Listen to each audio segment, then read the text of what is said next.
Bienvenidos a Filosofía en tiempos de no filosofía, un espacio de reflexión profunda sobre el pensamiento filosófico.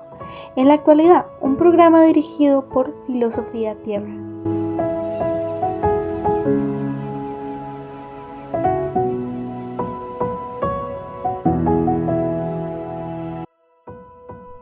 Atenienses, veo que ustedes son muy religiosos en todo, porque al pasar y observar sus lugares sagrados, encontré también un altar con esta inscripción: al Dios no conocido. Bienvenidos al episodio 274, mi nombre es Marco Antonio y hoy estamos en el día 28 de Filosofía Política. Hoy nos compete el tema de filosofía política global y derechos humanos. Para empezar vamos a dar una introducción al tema de la política global y los derechos humanos.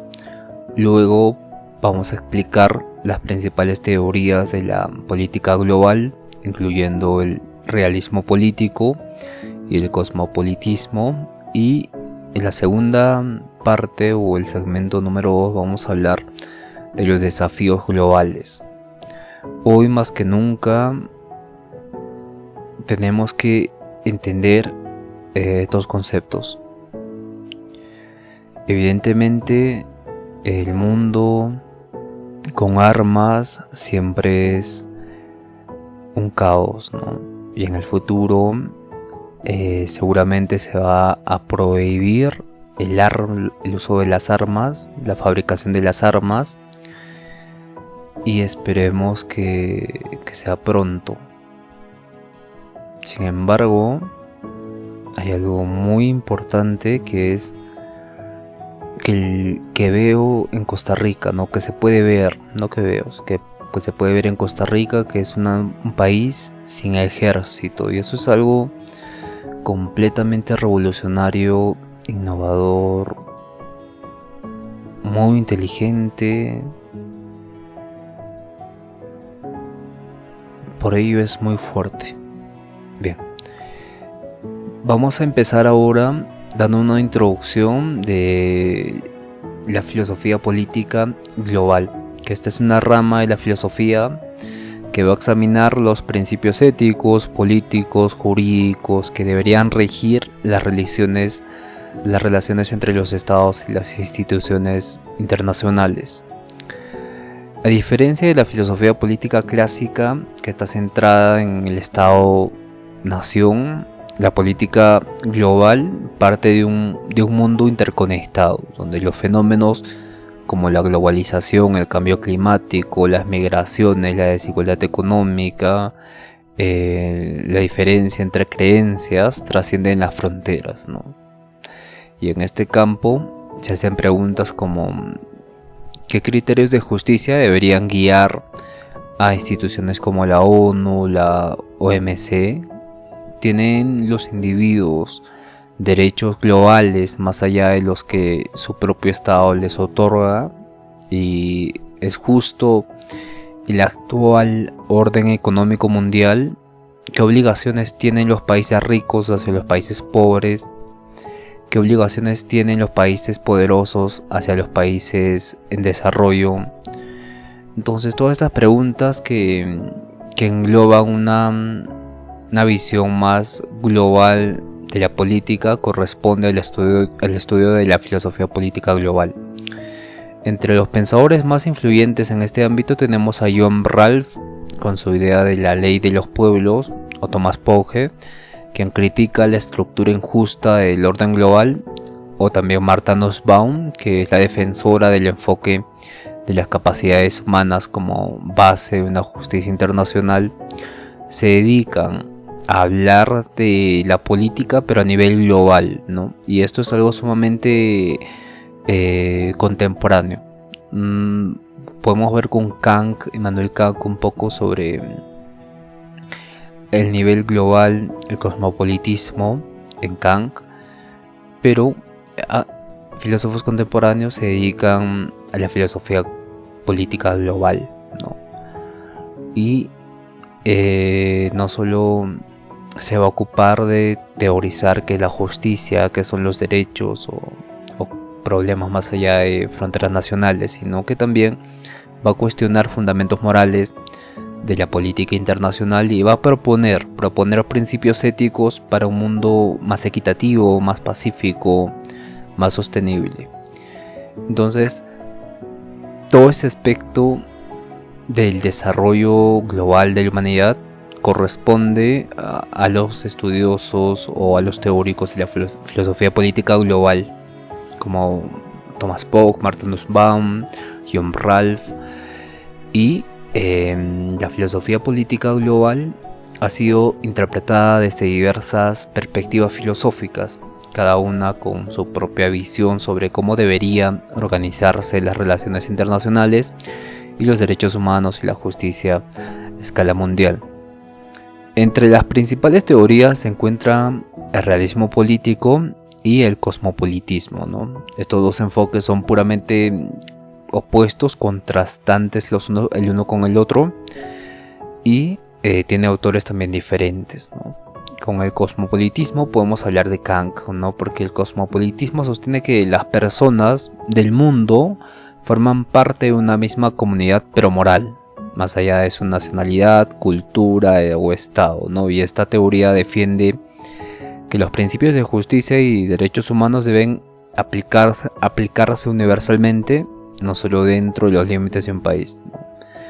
Se remonta a Kant, evidentemente, con su libro La Paz Perpetua, y él abogaba por una ciudadanía universal, una ciudadanía mundial. Esta ciudadanía mundial era una federación pacífica de estados, ¿no? De todos los países estaban dentro de esta y tenían esta ciudadanía. Sin embargo, esto ya vimos en Europa, con la Unión Europea, pero no existe esto a nivel global, ¿no? Evidentemente la idea de la federación pacífica entre estados o de estados es una idea de Kant y es una idea muy revolucionaria para su tiempo. Tenemos autores también como Martha Nussbaum que también nos hablan de este enfoque moral, ¿no? Universal, y ella propone las capacidades humanas, donde se centran más bien en las condiciones de vida digna para todos a nivel mundial, sin importar dónde esté. Tiene que cumplir ciertas capacidades humanas, y si cumple esas capacidades humanas quiere decir que está en una sociedad o en una nación justa.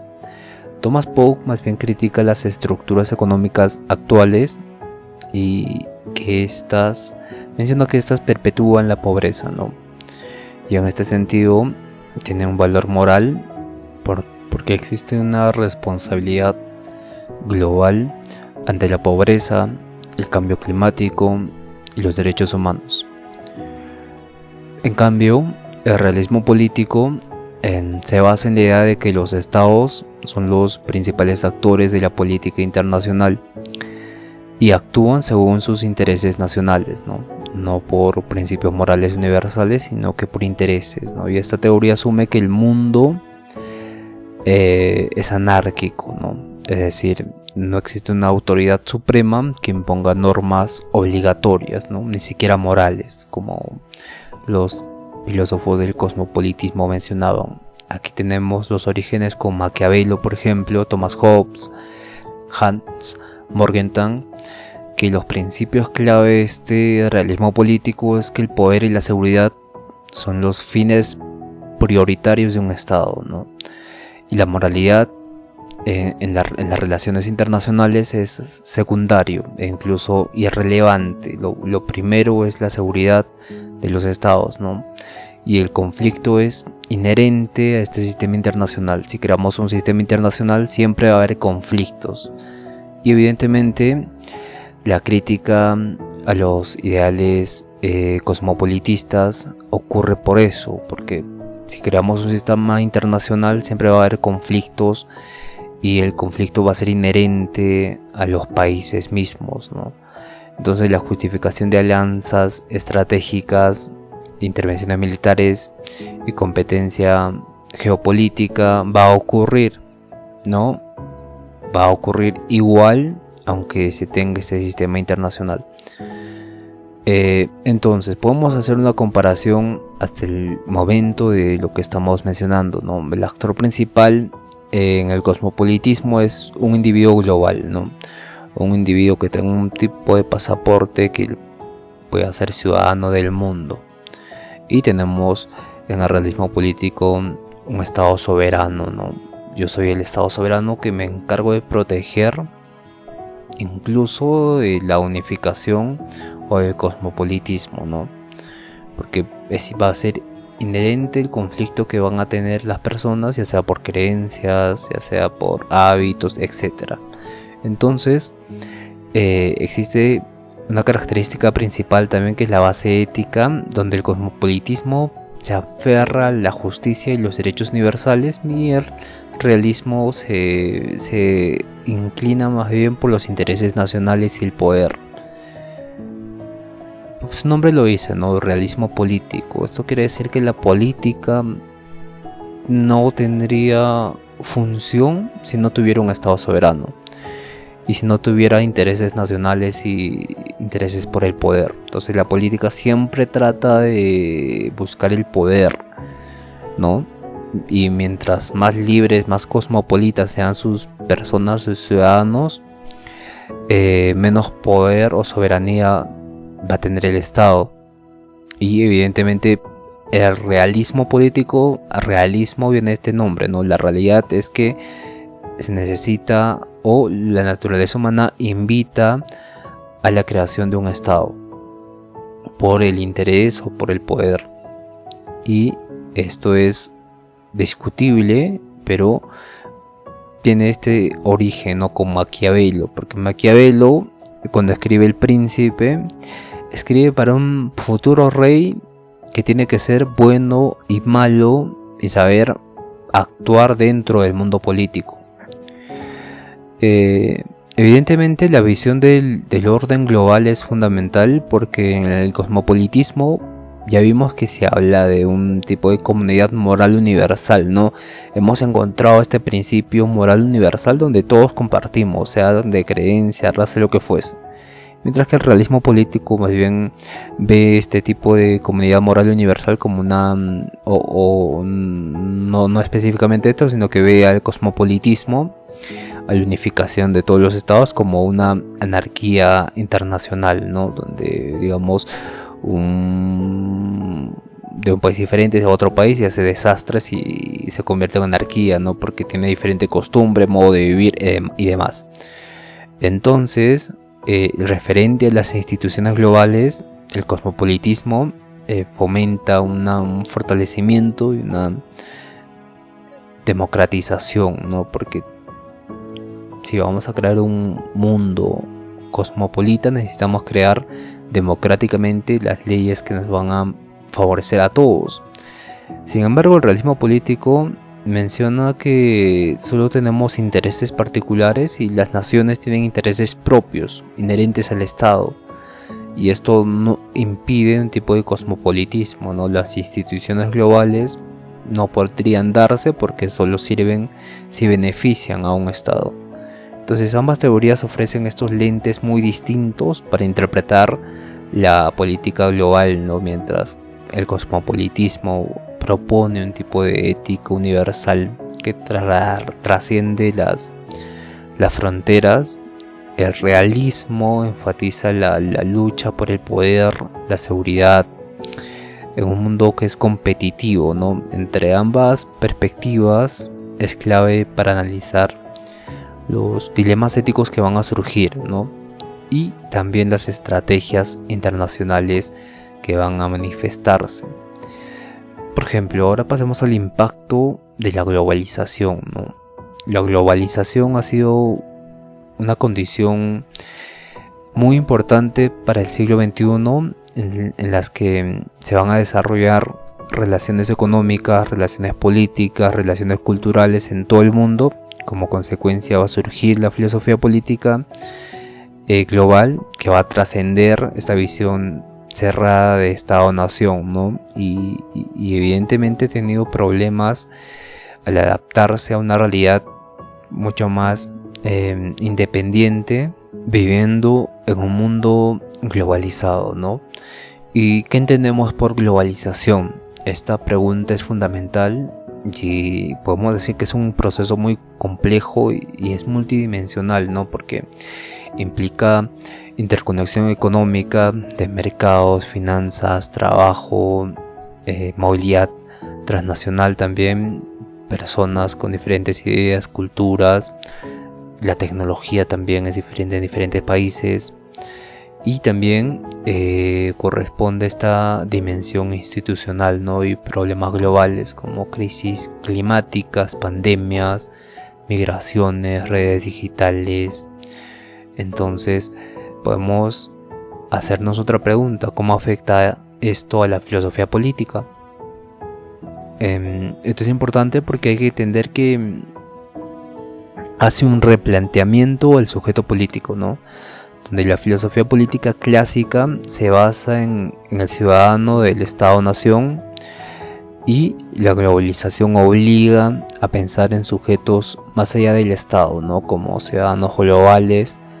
Bien, entonces hay una redefinición también de la palabra justicia, ¿no? Porque surgen preguntas sobre qué es entonces la justicia global. Porque se hacen preguntas: ¿que es justo que una persona nazca con privilegios por su país de origen? ¿O quién es responsable de la pobreza extrema, ¿no? O el cambio climático? Entonces la justicia deja de ser solo un intento de responder internamente, ¿no? En un estado, por ejemplo en Estados Unidos, y pasa a ser translacional o cosmopolita, donde se pregunta el origen de lo que ocasiona deforestación, por ejemplo. Podemos mencionar un caso en específico de Estados Unidos, pero ese caso específico de Estados Unidos corresponde a un problema mucho más grande, que es la codicia del hombre, por ejemplo, o un principio moral, o algo relacionado que engloba todo. Entonces abarca mucho más de un estado, un solo estado. Entonces se redefine qué es la justicia, ¿no? Y evidentemente también hay un cuestionamiento de la soberanía, porque el poder de los estados se ve limitado por las instituciones internacionales, o tratados económicos, o actores no estatales, y esto obliga a debatir nuevas formas de gobernanza global, ¿no? Que sea legítima y que existe una rendición de cuentas mucho más allá de las fronteras, ¿no? Porque podemos ver que empresas como Coca-Cola y demás, McDonald's, etc., están en todo el mundo, y al estar en todo el mundo se vuelve una persona jurídica, evidentemente, pero también se convierte en un tipo de institución con una soberanía que no está en el país, pero que rige en el país, ¿no? Los precios y demás. Y en este sentido trasciende las fronteras y se convierten en actores no estatales, pero que influyen en la economía y en las instituciones, en las relaciones sociales que va a tener un país. Y eso es realmente interesante. Otro tema interesante es la desigualdad global, ¿no? Porque la globalización ha profundizado asimetrías económicas, tecnológicas, ambientales entre países y regiones, y filósofos como Thomas Pock van a argumentar que el orden económico global actual va a violar ciertos principios básicos de justicia moral, ¿no? Y van a surgir nuevos marcos o nuevas corrientes sobre este aspecto. El cosmopolitismo con Kant, Nussbaum y Ponk. Va a también surgir el postcolonialismo con Fanon, que va a criticar cómo la globalización reproduce estructuras de dominación imperial, ¿no? Da ejemplos de la India. Fanon tiene este aspecto claro porque la India, menos de 120 años, un poco más, va a tener su independencia, y evidentemente esto corresponde a un postcolonialismo, ¿no? Pero a nivel contemporáneo son dos generaciones que recién tienen su independencia. Entonces es un fenómeno social muy interesante que Fanon va a estudiar. Luego tenemos la corriente del republicanismo transnacional, que busca más bien instituciones democráticas más allá del Estado. Y también tenemos el ecologismo global, ¿no? Este ecologismo global que plantea la justicia intergeneracional y la sostenibilidad planetaria, ¿no? Esta justicia intergeneracional corresponde a no dejar a nuestros hijos un planeta deforestado, por ejemplo.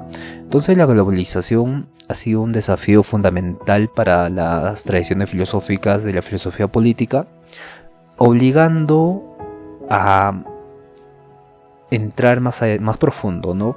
A mirar más allá de un Estado-nación y enfrentar problemas globales interconectados, ¿no? Y a repensar conceptos claves como la justicia, la ciudadanía, el poder, la responsabilidad. Y en este nuevo escenario la filosofía política busca respuestas éticas y prácticas para construir un mundo más justo y más sostenible. Bien, vamos a pasar al segundo segmento, que son los desafíos globales, ¿no? La filosofía política global no solo se va a ocupar de la justicia, el concepto de poder, con el concepto de igualdad, sino que también va a enfrentar problemas concretos y urgentes que van a afectar a la humanidad en su conjunto, ¿no? Entre los más relevantes se encuentra el cambio climático, la migración transnacional, las desigualdades económicas globales, y estos fenómenos intensificados por la globalización exigen nuevas respuestas éticas, nuevas respuestas políticas, nuevas respuestas institucionales. El cambio climático, por ejemplo, representa un problema existencial, ¿no? Es una amenaza existencial para el planeta porque plantea cuestiones morales complejas como la responsabilidad, ¿no? Que le debemos a las generaciones futuras, ¿no? Y también los países más desarrollados han generado históricamente más emisiones, mientras que los países más pobres sufren los peores efectos. Principios de equidad también, porque ¿quién debe pagar el costo de la transición ecológica, ¿no? Y cómo se distribuyen las cargas y beneficios? Otro tema es la migración, ¿no? Ya sean por conflictos, pobreza o cambio climático, ponen a prueba los límites éticos y políticos de la soberanía estatal, los derechos humanos y las fronteras. ¿Cuál es más grande, no? Tienen los estados derecho absoluto de restringir el ingreso de las personas, o cómo se protegen los derechos de los refugiados y los desplazados, ¿no? Sin una autoridad que los rija.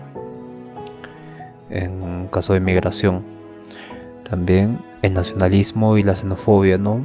La migración han reactivado discursos excluyentes que la filosofía política debe analizar críticamente, ¿no? Como la xenofobia. Y también la ciudadanía y la pertenencia, ¿no? ¿Debe la ciudadanía depender del lugar de nacimiento o puede repensarse como una pertenencia más flexible o universal, ¿no? La visión cosmopolita se aboga por una ética de hospitalidad y solidaridad global, mientras que las posturas más realistas o comunitaristas van a defender los límites soberanos de los estados de los países. Entonces la filosofía política global trata de hacer teorías, profundizar sobre estos aspectos problemáticos. No son problemáticos, son de naturaleza humana que no vimos, ¿no? Que se convierten en problemáticos para cierto sector, pero es una condición humana que no hemos visto, o una condición social que no hemos visto, ¿no? Como la pertenencia y ciudadanía, las fronteras y los derechos humanos, la xenofobia y el nacionalismo. Evidentemente existe una brecha entre países ricos y pobres y entre personas ricos y pobres dentro de un país y fuera del país, ¿no? Que se ha profundizado. Entonces un pequeño grupo de corporaciones y también personas posee gran parte desproporcionada de los recursos mundiales, mientras que muchos países permanecen endeudados o en estructuras de dependencia frente a otros países o frente al Banco Internacional, atrapados, ¿no? Entonces las grandes empresas trasladan sus ganancias a paraísos fiscales, mientras los trabajadores del sur global sufren condiciones precarias, ¿no? Los filósofos como Thomas Polk argumentan que el sistema económico global viola principios básicos de justicia al beneficiar a los poderosos a costa de los vulnerables, ¿no? Y entre las propuestas discutidas se encuentran, por ejemplo, un impuesto global sobre las grandes fortunas y las emisiones de carbono, ¿no? También reformas en el comercio internacional y organismos financieros como el Banco Mundial o la FMI, y también las garantías universales, ¿no? Como un ingreso básico global o acceso equitativo a servicios esenciales. En todo caso, estos desafíos, tanto ecológicos, humanos y económicos, no pueden resolverse dentro de un marco tradicional de política nacional. Necesitamos una filosofía política global que contribuye analizando estos problemas desde una perspectiva moral universal, ¿no? Preguntando no solo qué es posible, sino qué es injusto y necesario, ¿no? Y ante un mundo interconectado, el pensamiento filosófico ofrece herramientas críticas para repensar nuestras responsabilidades, instituciones y principios éticos comunes. Otro tema que tenemos que abordar es cómo las teorías políticas abordan estos desafíos actualmente, ¿no? Ya vimos un poco el cosmopolitismo, que parte de principios que todos los humanos tienen, ¿no? Tienen un valor, en este caso moral, referido a lo moral, porque mencionamos que con Kant hablaba de este imperativo categórico, ¿no? De esta deontología donde es un deber, ¿no? Un deber moral el actuar correctamente, pero en el caso de Kant, el universalizar nuestros pequeños actos, ¿no? Digamos, nosotros cometemos un acto pequeño y decimos, lo universalizamos. Si todas las personas hicieran lo mismo, ¿sería esto justo o no sería justo? ¿O entraría en contradicción con lo que quiero con lo que no quiero? Entonces, ahí se piensa al ser humano individual como una humanidad, ¿no? Y por eso plantea respuestas que van a trascender las fronteras estatales. Por ejemplo, el cambio climático en el cosmopolitismo se resuelve promoviendo acuerdos internacionales que sean justos, basados en el principio de equidad y responsabilidad común, y va a trascender y defender el derecho universal al medio ambiente saludable. En el caso de la migración, el cosmopolitismo resuelve abogando por el reconocimiento global de los derechos de los migrantes y los refugiados, ¿no?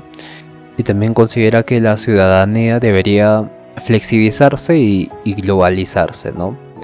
La desigualdad también es un problema que el cosmopolitismo resuelve promoviendo reformas estructurales al orden económico global en general, y apoya la redistribución internacional de la riqueza, por ejemplo, mediante impuestos o fondos globales de cooperación. Entonces tiene estas respuestas, estas soluciones, estas preguntas, ¿no? Estos problemas sociales.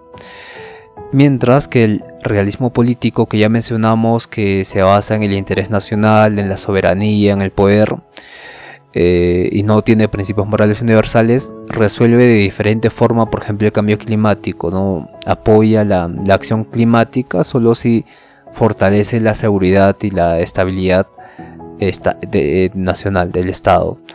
También promueve acuerdos voluntarios entre estados soberanos, como la Mercosur, acuerdos locales, y también en el caso de la migración resuelve defendiendo el derecho de los estados a controlar sus fronteras según sus intereses estratégicos, ¿no? Y considera la migración masiva como una amenaza potencial a la estabilidad, ¿no?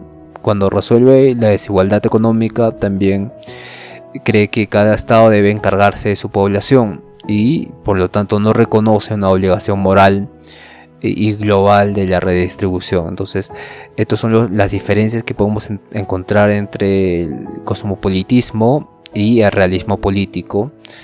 El realismo político, ya mencionamos que se basa en intereses de nación, de soberanía y de poder, y no en principios morales como el cosmopolitismo. Pero existen también propuestas que son el liberalismo global, que está basado en las ideas de libertad, derechos y mercados regulados, donde el realismo global busca un equilibrio entre soberanía estatal e instituciones internacionales fuertes, ¿no? Como por ejemplo el cambio climático, dado que defiende tratados vinculados que respeten tanto los derechos individuales como el mercado, ¿no? Y apoya a innovaciones tecnológicas y cooperaciones público-privadas, ¿no? Resuelve también el problema de la migración, promoviendo vías legales de migración y protección de derechos humanos dentro de un marco regulatorio, no regulativo. Claro, el problema de la desigualdad lo resuelve el liberalismo global, reconociendo la necesidad de corregir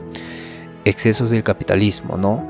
Mediante regulaciones, ayuda internacional, cooperación económica. Entonces, los autores representativos de este liberalismo global son, por ejemplo, John Ralph y también John Rugged, que habla de la gobernanza global. Otra perspectiva muy interesante es las teorías postcoloniales y las críticas, ¿no? Estas teorías cuestionan las estructuras de poder heredadas del colonialismo y la manera en que las instituciones globales van a perpetuar la desigualdad, ¿no? Evidentemente, estas teorías postcoloniales son muy interesantes porque todos hemos sido colonizados de alguna u otra forma o no.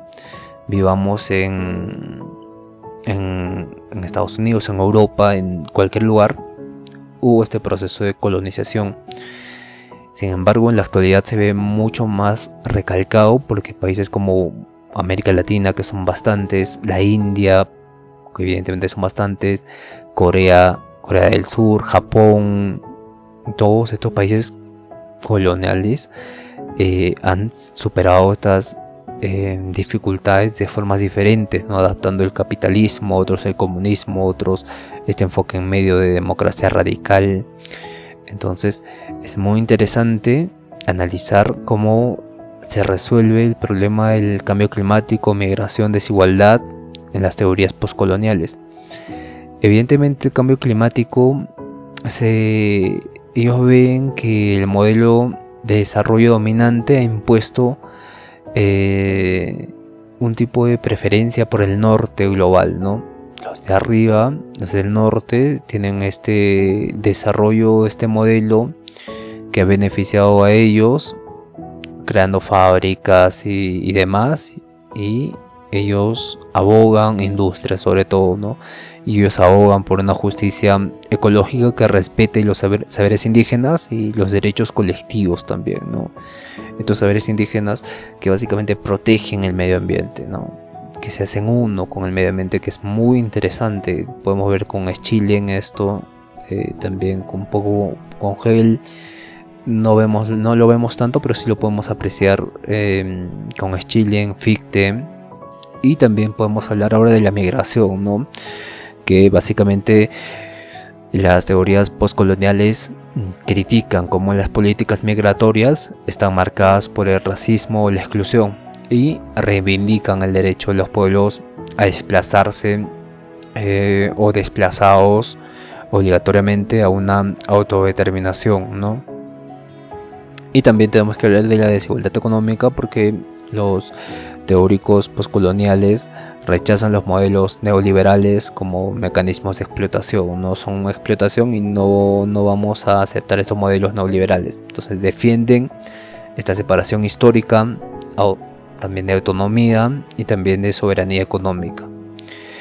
Entonces cada teoría política responde de forma distinta a los desafíos globales, mientras que unos como el cosmopolitismo van a priorizar la igualdad y la cooperación moral entre todos los seres humanos. Otras como el realismo van a colocar el interés en el Estado en el centro, un tipo de nacionalismo, Estado-nación, y el pluralismo teórico que vimos con el poscolonialismo, también con el liberalismo global, van a reflejar una complejitud del mundo actual y la necesidad de integrar enfoques éticos, enfoques prácticos, enfoques culturales para enfrentar los problemas globales de manera más justa y más eficaz, ¿no? Que abarque a todos. En este sentido, llegamos al final de este episodio muy interesante, muy profundo, pero mañana vamos a hablar sobre los derechos humanos de la filosofía política, ¿no? En la filosofía política. Entonces nos vemos el día de mañana, cuídense todos, fuerte abrazo y mucho ánimo.